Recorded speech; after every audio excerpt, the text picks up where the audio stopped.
Fiscal year ends June 30th. New fiscal year starts July 1st. And Illinois Comptroller Leslie Munger says she will not have authority to write checks for state bills, for things like funding schools, without a stopgap budget at minimum. And also the governor's office suggested transportation projects that are ongoing could be stalled if a stopgap budget is not passed. Those are some of the implications. For more on the implications, we're now happy to be joined by Illinois Governor Bruce Rauner. Governor Rauner, thanks so much for joining us. Appreciate it. Good morning, Dan. Good morning, Amy. How are you doing today? Good. Thank you for being with us. So here's the question. The way the media has framed this really for the last month is this is a game of brinkmanship between you and Chicago Democrat legislative leaders. Frame it for us in terms of what it actually is, the substance of the impasse between you and the General Assembly. Yeah, here's the bottom line, Dan. The General Assembly left Springfield at the end of May, at the end of their spring session, without passing any budget whatsoever. Last year they passed an out-of-balance budget by $5 billion. This year they didn't pass any budget at all. And they also refused to vote on any reforms to improve our economy, to improve protections for taxpayers, to change our political system through term limits and fair maps. They refused to do any productive work like that. At this point, we have no budget. The government, state government, is on the verge of significant crisis because essential services, social services, healthcare services, public safety services, and as well as basic fundamental services like building roads and maintaining bridges are on the verge of ceasing to occur. It's a crisis of significant proportion.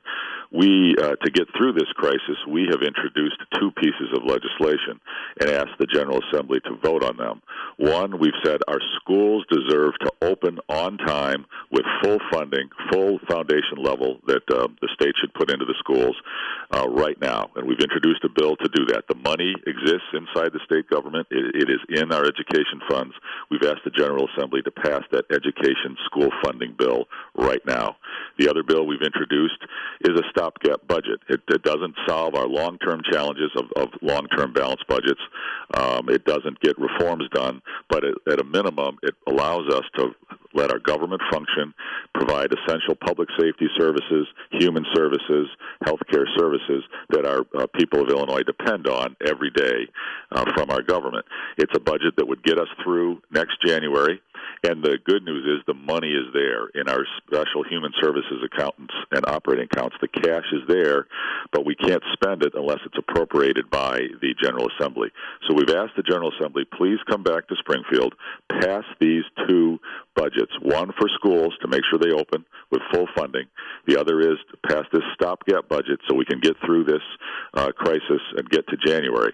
My worry is the General Assembly is not interested in these solutions.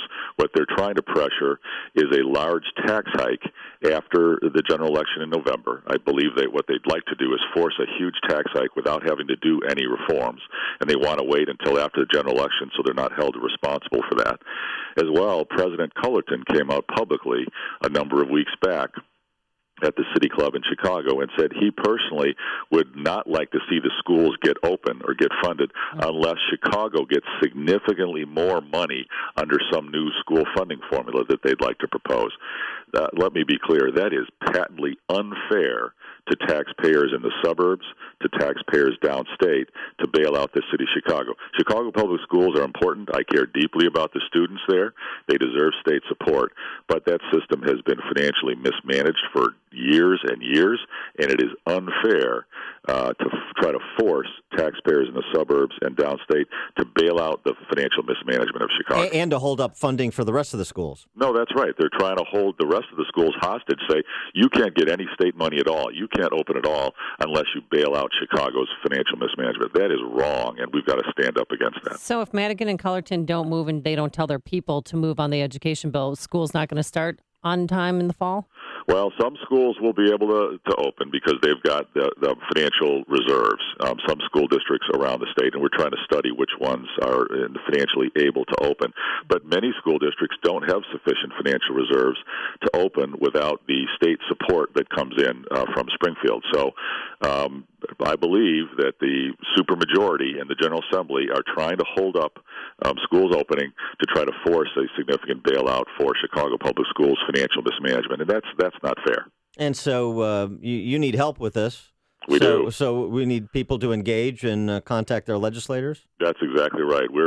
I'm traveling around the state right now, making sure everybody's aware of what's going on and what the General Assembly is failing to do, and what they're angling to try to change for a bailout for Chicago. And we're asking people to please contact their legislator, their state senator, their state representative, especially those who are in the supermajority who work underneath Speaker Madigan, and say, please, no games, no holding hostages of our schools. Please pass the two bills that have been introduced. One, so that our schools are fully funded at the full foundation level and can open on time in August. The other bill is a stopgap budget. It gets us through January with funding that the cash is available in the accounts in the government that funds our human services, our public safety services, our essential government services to get us through this crisis. All right. All a political game for the Democrats. Well, Wow. they're making it a political game. It seems. Governor Bruce Rauner, thank you so much for joining us. Appreciate it. Thanks so much, Dan. Amy, have a good day. Take care. And he joined us on our turnkey.pro answer line.